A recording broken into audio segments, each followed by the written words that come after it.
通常睡眠习惯是我比较晚才会进来睡，正在准备要睡着的时候，一些声响我就会被影响，我就是需要去推一下，才会停掉的状况才可能睡着。因为我知道他会打呼，所以我都会戴耳塞。其实他比我严重，可是他常常在讲我。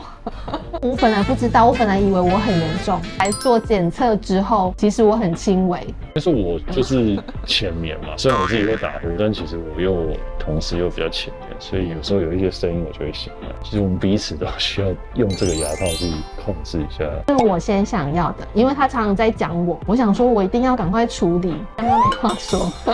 本来是我要做而已，后来我就说你也一起做好了，就都一起来了。网络上看那些分享后，我觉得他们使用的人的经验其实是很正面的，但自己会觉得很难想象，因为很多都是做一些侵入性的手术或什么才去控制这件事，而且效果也不好。然后我想说，如果只是一个牙套的话，真的有办法改善这件事情。一开始没有期待它有这么好的效果，来这边做那个睡眠检测，那其实当时我中断频率蛮高的，就是他也觉得心肺的功能有一点变差了，他其实是建议我是一定要做的。我有一个朋友，鼻息都有做过切除，那其实他刚切完那几个月的味觉都受到影响。听到他的讲法是，可能过了1季后，他的打呼问题又回来，就是他有点是白挨的那一刀啦。我觉得当然各个方法尝试可能适合不同人，但我觉得这个东西一来风险度低啊，那他又可以很快速的看到成效。如果有朋友需求，其实我会强力推荐他过来做。诚品牙医的医生跟护理师